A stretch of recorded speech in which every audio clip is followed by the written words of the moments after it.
आप ही तो कहती थी ना कि अगर घर में कोई ऊंच नीच हो जाए तो औरत को अपना सर झुका लेना चाहिए अपना रिश्ता बचाने के लिए। बस वही कर रही हूँ।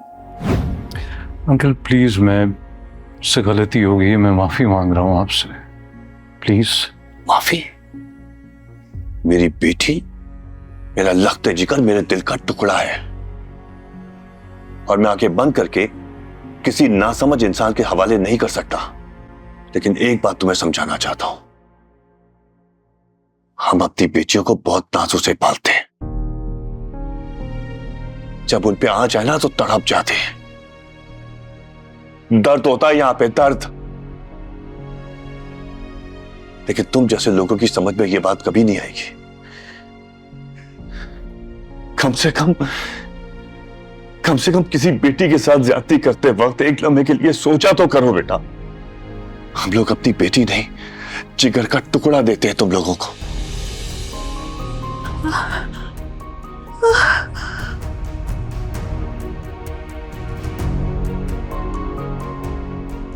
दादू, दादू। जन्नत, जन्नत बेटा, जन्नत, जन्नत, जन्नत क्या हुआ? डॉक्टर साहब कैसी है मेरी जन्नत? वो ठीक है।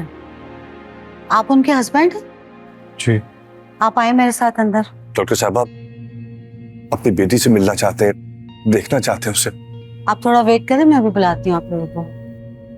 वो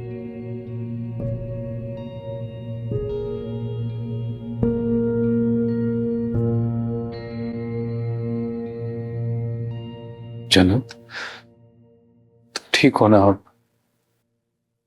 अब आपकी जिम्मेदारी बढ़ गई है। मैं खास तौर पे आपको ताकीद करूंगी कि आपको इनका बहुत ख्याल रखना है। She is expected. जन्नत, मैं उस दिन उपमा अम्मी की वजह से बहुत जज्बाती हो गया था। पता नहीं अपने जज्बात में तुम्हें क्या कुछ कह दिया, तुमसे झगड़ा भी किया, बुरा भला भी कहा। बहुत शर्मिंदा हूं, मुझे माफ कर दो, तुमसे गलती हो गई है, माफ कर दो। अरे क्या कह रहे हैं आप? प्लीज ऐसे मत कहे। मैं माफ कर दिया ना मुझे। अरे इट्स ओके, प्लीज ऐसे मत कहे, इट्स फाइन। शर्मिंदा हूं मैं तुमसे। बस भी करें प्लीज। Thank you. जन्नत कैसी हो मेरी जान? ठीक हो? घर चले? दादू, मैं उमर के साथ उनके घर ही जाऊंगी।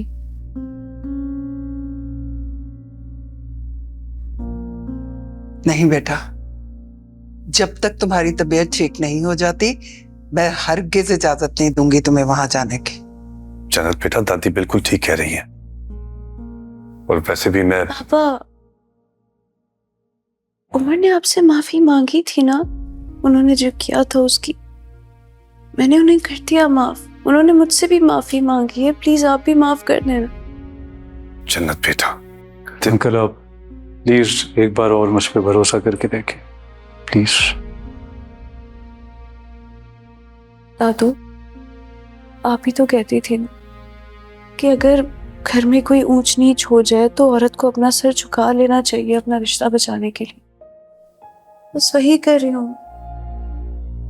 अभी कुछ भी नहीं कर रही थी, जो सब कुछ किया मैंने किया है भाई। मैं जाने से पहले पोपी अम्मी का हर राज फाश करना चाहता था।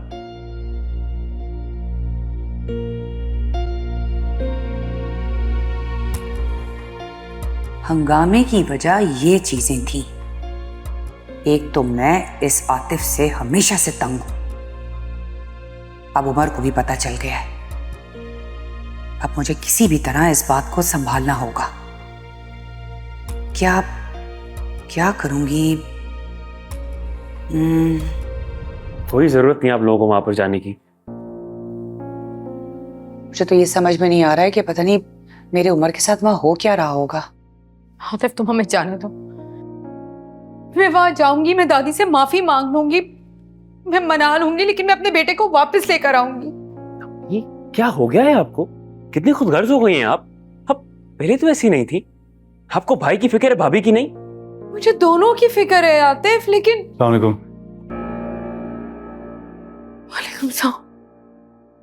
अल्लाह का शुक्र है तुम आ गई। मैं परेशान हो गई थी। तुम्हारे साथ जो कुछ भी इस घर में हुआ उसके लिए मैं बहुत शर्मिंदा हूँ। अम्मी, वो आप दादी बनने वाली हैं। हाँ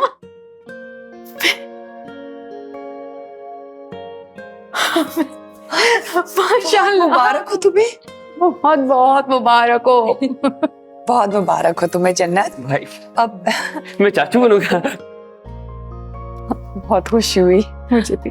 अब तुम इसका सदका निकालो, मैं जरा भी आती हूँ।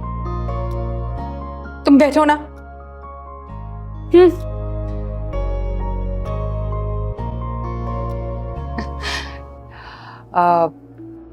जन्नत,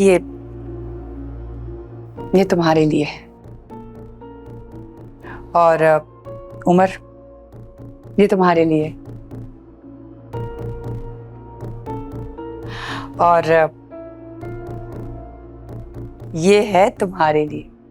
सोचा था मैंने कि जब तुम बाहर जा रहे होगे तब तुम्हें दूंगी, ताकि वहां जाकर तुम्हें फुप्पी अम्मी की ये बातें याद आएं कि वक्त बिल्कुल जाया नहीं करना। अरे पप्पी अम्मी, थैंक यू सो मच। लेकिन ये पहन के ये याद रखना कि वक्त जाया मत करना कभी। नहीं, नेवर। सही बात है। खुश रहो। आज तो बहुत ही खुशी का दिन है रायला। बहुत शुक्रिया आप। इश्क बेपरवाह, पीर और मंगल, रात 8 बजे, सिर्फ ग्रीन एंटरटेनमेंट पर।